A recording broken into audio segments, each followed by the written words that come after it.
Ahora vamos a entrar el teleférico. Aquí dice, no se puede ni nadar, hacer buceo, ¿qué es? Bucear. Sí.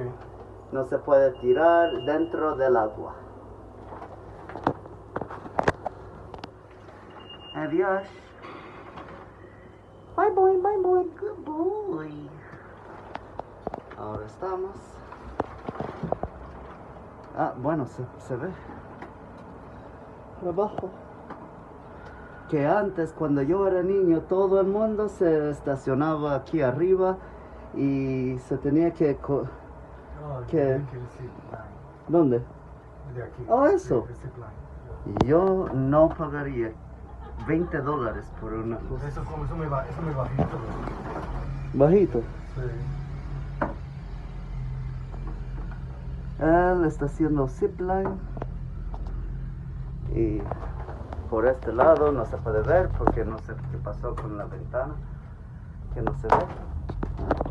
Por este lado. Oh.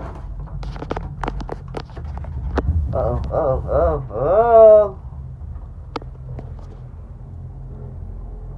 Que como yo decía antes, se tenía que tomar un vehículo de, ¿cómo se llama esa? 4 ruedas. De 4x4. Ah, 4x4. Sí, para llegar por toda la orilla de aquí. Abre el japonés. Ahí estamos entrando. Wow. Ahí es las cascadas. Antes todo esto era del gobierno y cualquier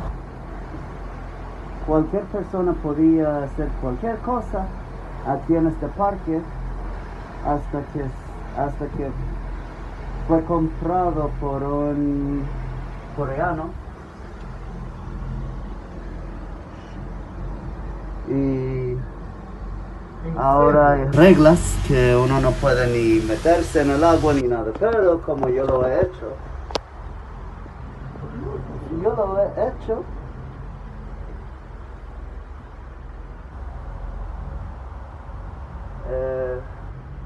solo que uno tiene que esperar que te digan que no se puede y se va a tener que salir del agua.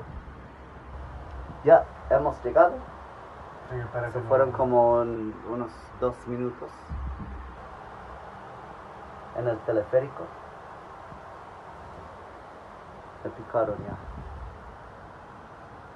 Y mira el dominicano con un sinaji, el collar chamorro. Hey. Y ahora vamos a salir.